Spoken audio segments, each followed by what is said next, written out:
మహేష్ని తిరిగి తీసుకురాలేము. అయితే ఇక్కడ ఒక మానవతా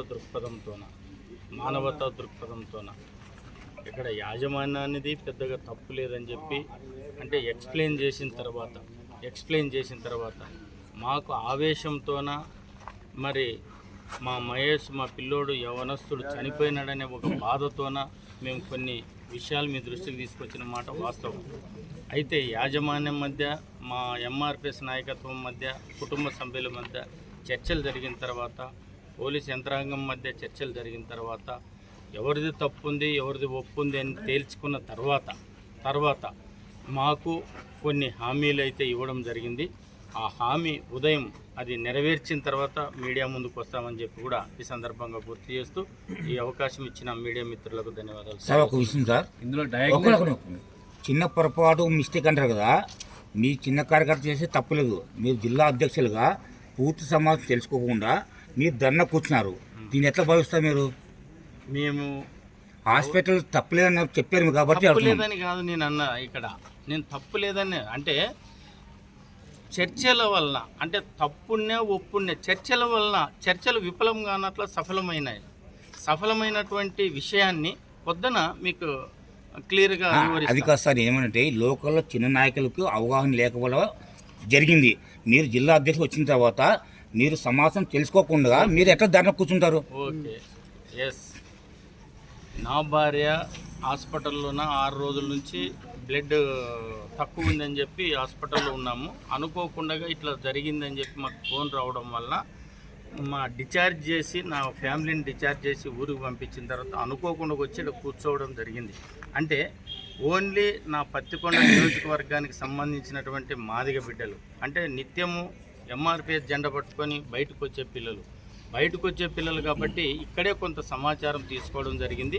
తర్వాత నేను క్లియర్గా అంటే ఒక పక్క యాజమాన్యంతోన అంటే బీటీ దీన్ని ఏమనేది ఆర్బీటీ యాజమాన్యంతో ప్లస్ ఇక్కడ వచ్చిన ఆ గ్రామానికి సంబంధించిన తల్లిదండ్రులతోని కొంత సమాచారం తీసుకున్న తర్వాత ఇక్కడ కొంత నిర్లక్ష్యం జరిగిందని ఒకే ఒక వాదన నిర్లక్ష్యం ద్వారా ఈ విధంగా ఇబ్బంది పడ్డాడు అంటే కోలుకోలేకుండా చనిపోయినాడు అనే వాదన ఇక్కడ చర్చనీయాంశమైంది. దాంట్లో కూడా మేము దాన్ని ఒకరికొకరు అర్థం చేసుకొని అంటే చనిపోయినటువంటి వ్యక్తి తిరిగైతే రాడు కాబట్టి యాజమాన్యం కూడా ముందుకొచ్చి సహకరిస్తామని చెప్పినందుకు ఈ యొక్క సమస్యని ఇంతటితో సమాప్తం చేస్తున్నామని చెప్పి కూడా మీ దృష్టికి తీసుకొస్తున్నాం. మీరు రాజశేఖర్ గారితో ఇందాక మాట్లాడమని చెప్పినారు కదా, డాక్టర్తో 150 మాట్లాడినాము ఒప్పుకున్నారని చెప్పి మీరు అన్నారు.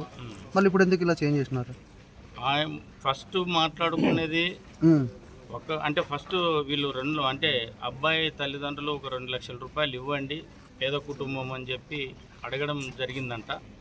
ప్లస్ మేము రాకముందు తర్వాత పెద్ద మనుషుల సమక్షంలోనే కొంత 150 ఇస్తామని చెప్పి మాట ఇచ్చి మళ్ళీ అక్కడ తేడా వచ్చిందని చెప్పి ఒకటి. మేము ఇక్కడ అన్యాయం అయితే చేయలేదు, మా మీద మీరు కేసులు పెడతారా లేకపోతే ఇంకోటి చేస్తారా ఏమైనా చేసుకునండి, మాకు అభ్యంతరం లేదు.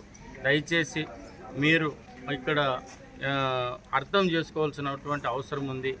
మరి మిగిలినటువంటి పేషెంట్లను మేము చూడాలంటే భయభ్రాంతులకు గురి కావాల్సినటువంటి పని పడుతుంది అన్నప్పుడు మేము కూడా కొంత వెనక్కి తగ్గాల్సినటువంటి అవసరం ఏర్పడిందని చెప్పి కూడా మీ దృష్టికి. డయాగ్నోస్టిక్ సెంటర్లో ట్రీట్మెంట్ అనేది ఉండదు కదా, మీరు పెద్ద మనుషులు కదా, ఈ రకంగా డయాగ్నోస్టిక్ సెంటర్ దగ్గర మీరు కూర్చోబెట్టి ఇప్పుడు వీళ్ళు ఏదో అమౌంట్ అనేది మీకు ఒక ఫిగర్ చెప్పింటారు. వాళ్ళు ఏమంటున్నారు హ్యుమానిటీ గ్రౌండ్స్ కింద మేము వాళ్ళకి ఆ పేషెంట్కి తరపున ఇస్తున్నామని చెప్పారు కదా. ఇప్పుడు ఇంతసేపు అదే హ్యుమానిటీ కింద వాళ్ళు ఆలోచించి మీకు చెప్పింటారు కదా, దాదాపు 3 hours మీరు వీళ్ళని ఇబ్బంది పెట్టారు కదా మీ కార్యకర్తలు కూడా. అంటే ఇబ్బంది అనేది ఇక్కడ అంటే సమస్య ఉన్నప్పుడు ఇబ్బందిగా మలచబడుతుంది, సమస్య సాల్వ్ అయినప్పుడు అది ఏదైనా కూడా సవరించబడుతుంది. ఇప్పుడు డయాగ్నోస్టిక్స్లో మనకు అంటే ట్రీట్మెంట్ లేదు, ఓన్లీ ఇక్కడ ఎక్స్రేలు మాత్రమే ఉన్నాయి. ఈ ఎక్స్రేలు డిలే వల్లనే ఈ విధంగా జరిగిందనేది వీళ్ళ అనుమానం. కామన్గా ఒక పేషెంట్ సీరియస్గా ఉందంటే ఒక హాస్పిటలైజ్ ఏదైనా మనం పోవాలంటే అక్కడ ఉన్న డాక్టర్ రెఫర్ చేస్తాడు, ఎమర్జెన్సీ అని రాస్తాడు. ఇప్పుడు ఇక్కడికి వచ్చినప్పుడు కామన్గా పేషెంట్ నడుచుకుంటూనే వచ్చాడంట. ఏ అంబులెన్స్లో రాలేదు, అంబులెన్స్ ఉంటే వాళ్ళైనా కూడా కేర్ తీసుకుంటారు ఎమర్జెన్సీ కింద ఇది కానీ. అటువంటప్పుడు మీరు ఏ రకంగా దీని ముందు కూర్చుని బైఠాయించారు? ఆ కుటుంబానికి న్యాయం జరగడానికి బైఠాయించాల్సినటువంటి అవసరం ఏర్పడింది. ఇప్పుడు లోపల ఏం జరిగింది సార్ న్యాయం? అది ఉదయం మీకు మీ దృష్టికి తీసుకొస్తాం, మీడియా దృష్టి. సార్ ఇప్పుడు బాడీ ఉంటేనే స్పందించలేదు, బాడీ పోయిన తర్వాత స్పందించడం గ్యారంటీ బాడీ ఇక్కడే ఉంటుంది, హాస్పిటల్లోనే ఆడ ఉండడం ఏరియా వేరు కదా హాస్పిటల్లో సార్. ఇప్పుడు ఐసి శంకర్ ది ఇదే విధంగా ఒకవేళ అంటే చర్చల్లో హత్య ఒప్పుకోకపోతే చేశారు. రేపు మళ్ళీ తిరిగి ఇదే పాయింట్కి తెస్తారా? మీ దృష్టికి తీసుకోవచ్చు. ఐసి శంకర్ని అంటే ఒక డబ్బు విషయంలోనూ డబ్బు వ్యవహారంలోనూ అప్పు ఉండాలనే ఉద్దేశంతోన ఐసి శంకర్ని అనుకోకుండా కట్టెలతో కొట్టి చంపేశారు. చంపేసిన తర్వాత అక్కడ ఉన్నటువంటి ఎవరైతే చంపినటువంటి వ్యక్తుల్ని అంటే నిరసన, ఈ సమాజానికి ఇట్లా అన్యాయం జరిగినటువంటి వ్యక్తులకు ఇట్లా అన్యాయం జరుగుతుంది, ఈ అన్యాయం జరిగినటువంటి వ్యక్తుల తరపున నిరసన తెలపడానికి మా వంతు బాధ్యతగా మేము ప్రయత్నం చేస్తూ ఉంటాం. మా వంతు బాధ్యతగా మేము ప్రయత్నం, అది ఎవరికైనా కావచ్చు, ఎస్సీ కావచ్చు, ఎస్టీ కావచ్చు, బీసీ కావచ్చు, ముస్లిం కావచ్చు, మైనార్టీలు కావచ్చు, ఎవరికైనా కూడా మా వంతు బాధ్యతగా ఉద్యమం తరపున ఎటువంటి అన్యాయం జరిగినా కూడా ఆ అన్యాయాన్ని సాల్వ్ చేయడానికి మాత్రమే మా వంతు ప్రయత్నం చేస్తాం. సార్ చాలా వరకు కుటుంబానికి హెల్ప్ చేశాను సంపూర్ణంగా అనుకుంటున్నారా? సంపూర్ణంగా అనుకుంటున్నాం. ఎందుకంటే తిరిగి ఇప్పుడు పేషెంట్ తీసుకెళ్తున్నారు, రేపు చర్చలు విఫలం కావచ్చు, అప్పుడు ఆ కుటుంబానికి మీరు ఏ రకంగా ధైర్యం చెప్తారు? మేము ఇంటికి ఇంత చందేసుకుని అయినా కూడా ఆ కుటుంబాన్ని పూడ్చేదానికి సిద్ధపడతాం. సార్ ఇంకోటి వచ్చింది సార్, ఇప్పటి వరకు చాలా వరకు ఏమిటంటే ఎంఆర్పిఎస్గా నాయకులు సార్ ఒక్క మాట సార్, ఎంఆర్పిఎస్ నాయకత్వంలో చాలా వరకు ఎవరికైనా ఆపద వస్తే చాలా ఉధృతంగా చేస్తారు, ఆ తర్వాత నీరు కాస్తారు ఒక ఆరోపణ ఉంది. దీని మీద మీరేమంటారు?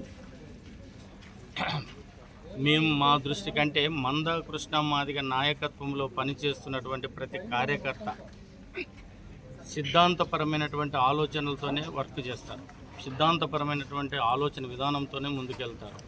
అయితే కొన్ని ఎంఆర్పిఎస్ నాయకత్వాలు వాళ్ళ ఇండివిజువల్గా పెట్టుకున్నటువంటి కొంతమంది ఏం చేస్తున్నారంటే అది వాళ్ళ అంతరాత్మకే మేము వదిలేస్తాం. ఎందుకంటే మాకు మేము విమర్శ చేసుకోవడం వలన ఆకాశం వైపు ఉమ్మి వేస్తే మా ముఖం మీదే పడుతుంది, మా కడుపు చించుకుంటే మా కాళ్ళ మీద పడుతుంది అనే విధంగా నడుస్తుంది వ్యవస్థ.